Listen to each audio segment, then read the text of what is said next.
Thank you, Natasha, for that introduction. I really didn't know who you were talking about, because right now I feel whoever you were talking about, they should be able to walk on water, but I can't walk on water, so.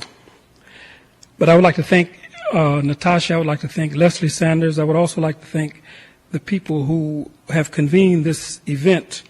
And I think this is a very important event. And I think this was going to be the first of many events like this. Some people I spoke to, and we heard that we were having this conference, they were saying, an academic conference? You're going to be talking about black music? You know, there's some people in our midst that think that African people, all we should do is sing, dance, run, jump, and buy tickets to concerts that they promote, but don't analyze or write about yourself. I think that people in this room don't go along with that, and I don't either. But I wanted to begin by saying that with a quote that says, "The artist must elect to fight for freedom or slavery. I have made my choice. I had no alternative." These are the words of Paul Robeson, an African who happened to be born in the United States, but who fought for all oppressed people. Not all God's children, but all oppressed people. Because Bush claims to be one of God's children, but we know that he's about supporting the big white folks that Paul Robeson abhorred. And I'd like to dedicate this talk to three people. Jody Drake, who was a pioneer in the music industry in Canada. Leonard O. Johnston, who used to own Third World Books and Craft and also was a musician in his own right. He also had a son who was still in the land of living, Clayton, who was a great drummer, and a daughter named Carolyn, who was an actress in L.A. And the last person I'd like to dedicate this talk to is Nina Simone. Now, all three of these people believed, like Robeson believed, that their talent was to be used as a weapon in the struggle for world African liberation. Now, I'm happy that we're using the term, this is a celebration of black musics in Canada, not urban music. Nelson George was correct. Nelson George is a great African-American writer who wrote many books, but he says that urban music and urban radio are more marketing terms than musical concepts. Let me quote Mr. George. Quote, "Urban is aimed as much at Madison Avenue as at black listeners." And if you want to get more information on this subject, you should check out his book, The Death of Rhythm and Blues. And Nelson explains the whole concept of urban music. And it's like he said, it's more a marketing term. Like if you go into you want to sell some ads, you say you're urban, you're not black. And during that time when he wrote this book, artists like Bobby Womack and Millie Jackson were hot. So what the urban radio music did was like they put a lot of air freshener on it, kind of cleaned everything up. So you don't want to hear Bobby Womack because he's too black, but you could hear, I guess Michael Bolton was probably too soon, but today you would hear, and no, I'm not going to use Snow because Snow I think is instead of listening to dancehall reggae, you might hear Celine Dion's reggae. I think she did a reggae on one of her first albums. That's how you do the urban music thing. But crossover was a big term during that time. Now, the whole question of crossover is another joke because black music has been crossing over since 1873. Not 1973, but 1873. That year, the Fisk Jubilee Singers from Nashville, Tennessee, thrilled audiences all over Europe with what we call Negro spirituals. There was no African presence to speak of in Scotland, Russia, and other parts of Europe. at that time. However, the Fifth Jubilee Singers swept Europeans off their feet. The same thing happened with jazz, blues, reggae, R&B reggae, soca, calypso, I should say, hip-hop, and the rhythms of Mama Africa. There's so many rhythms from Mama. I mean, I can't even Mbaganga from South Africa or Juju from Nigeria. I would be up here all day naming different forms of music. So when I talk about African music, I'm going to either use African rhythms or African pop. And we must remember that today there are Europeans all over Europe playing steel bands, still playing steel drums. The rhythms of Mama Africa have conquered the world, not in an imperialistic way, but in a kind and gentle way. People just like the music. Now, Canada is one of the few areas where our music has not had this impact on the mainstream. The mainstream has not embraced black music in this particular country. And Duke Ellington was one of the people that warned us many, many years ago, almost 100 years ago. He said that we have to name our own music. Don't let anyone else name your music, because if you do that, they're going to take it away from you. At that point, he was arguing we should call the music Negro music, which meant today it would mean black music or African Canadian music, or music comes out of people create music. You can have Jamaican criminals, but you can't have Jamaican music. You know, the Toronto Star can talk about Jamaican bad boys, but Sting or someone else, they're the ones that invented reggae. If you follow that logic. Not saying the Star said that, because maybe I want to write for them, so maybe I'll do a little brown nosing, whoever the new editor of the Toronto Star is. But you know what I'm trying to say. And I agree with the great Caribbean revolutionary Richard B. Moore, who was, let's be specific. Richard B. Moore was he was a Bajan. He made the statement that dogs and slaves are named by their masters, free people name themselves. So I think we have a right to call our music what we want to call it. I don't believe in urban music. I'm not the music industry. I don't have the industry behind me, but since I'm predominantly black, I'm predominantly African, I believe we should use the term black music, reggae music, black classical music, rhythm and blues. Name our music what we want to name it. All right, I wanted to talk about a few things here. I wanted to talk about I talked about the urban music concept. I want to talk about the Juno Awards, Black Music Month, the anti-apartheid situation leading to reparations, and calypso and reggae, our continuing fight to get a calypso category in a separate category in the Juno Awards. And then I wanted to end by doing an outline of some of the pioneers of African Canadian music, and then we're going to open it up for some questions, because I think people would like to have a discussion as opposed to listening to me stand up here and run my mouth. So the music business hasn't changed one bit. It's still about how many units can you move. Nothing more, nothing less.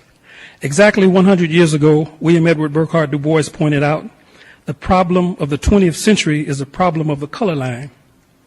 As I watched the 32nd annual Juno Awards from the great Corel Center in the nation's capital, Ottawa, I couldn't help but think of Du Bois's comment.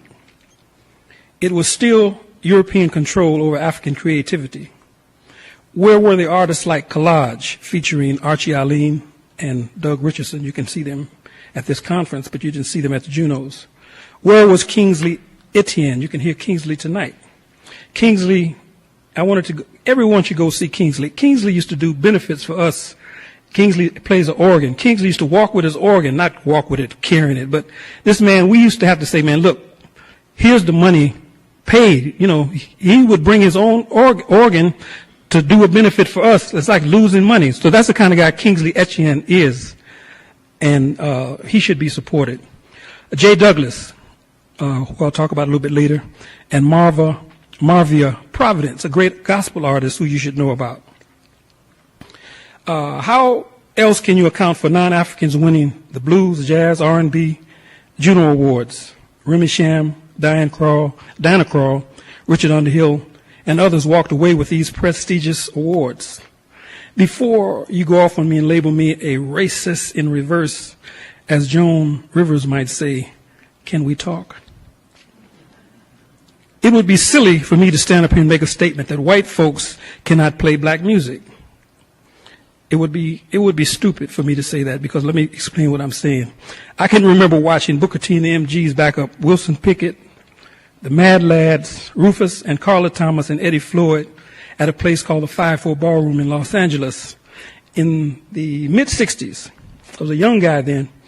I think I might have been even underage, but I got in there, and I remember, the 5-4 Ballroom across the street is Muhammad's Mosque number 27, but I don't want to go into that.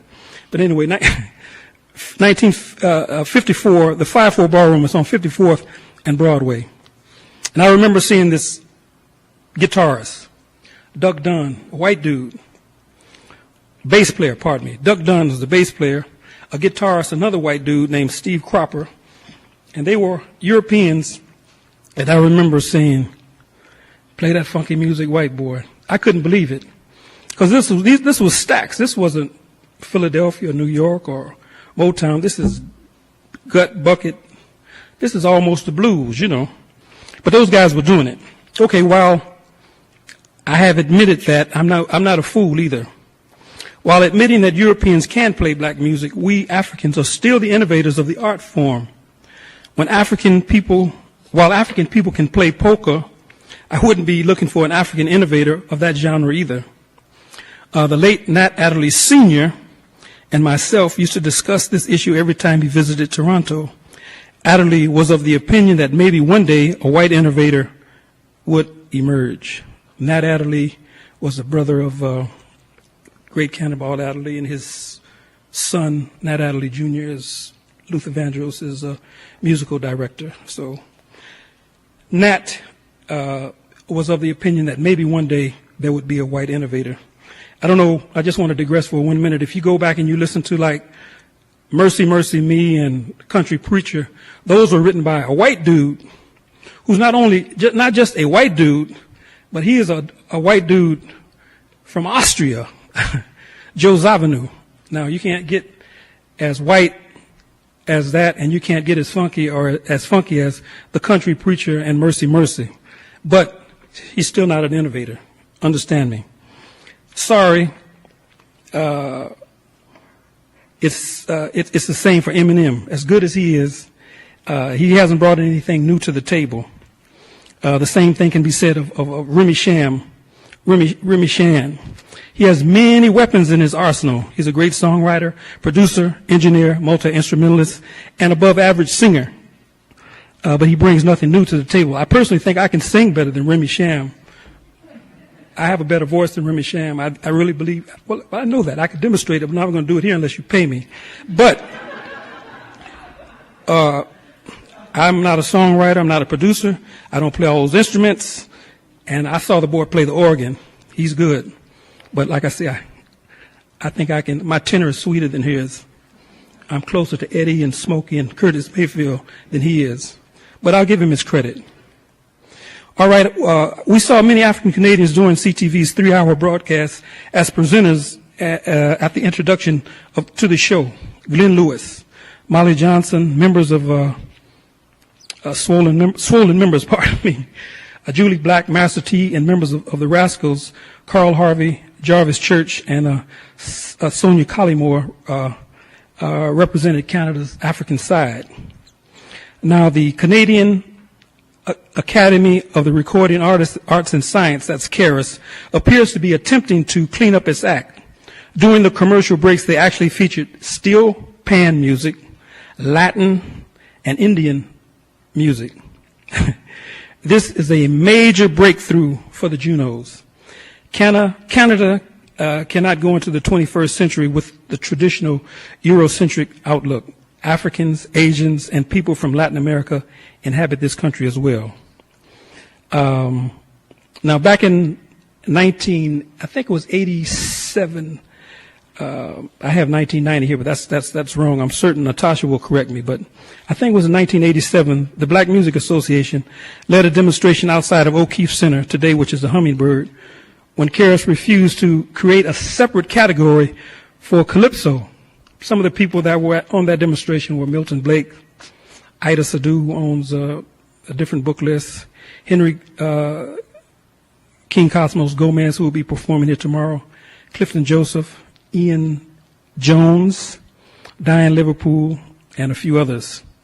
And we, at that point, said shame on the Junos, and we still say shame on the Junos.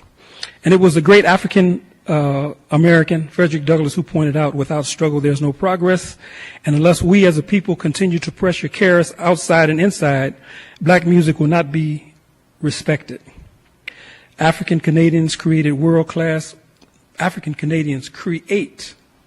talking presently, world-class gospel, blues, R&B, jazz, rap, soca, calypso, and African beats today in this particular city. There are more Deborah Cox, Glenn Lewis's, Oscar Petersons waiting in the wings.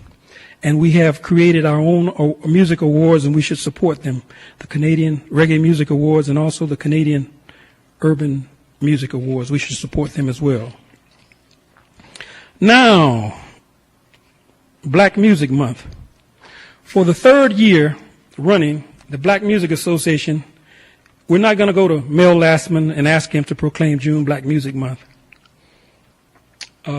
Since we are Africans, we don't eat pork. So when he made that statement about him getting eaten in Mombasa, Mombasa is predominantly, it's in Kenya, it's predominantly a Muslim area. Muslims don't eat pork. Rastas don't eat pork. Many Africans don't eat pork, so Mel Lastman is safe. We've said that on many platforms, and we'll say that again. We do not eat pork. So, but we don't want Mr. Lastman to proclaim Black Music Month. We'll wait until Barbara Hall gets in. Yeah, Barbara Hall's, listen, if you get in, I'm available. I can do some work for you now. So, making up with the Toronto Star, I'm putting in a bid for a job for Barbara Hall, so you hear me right now.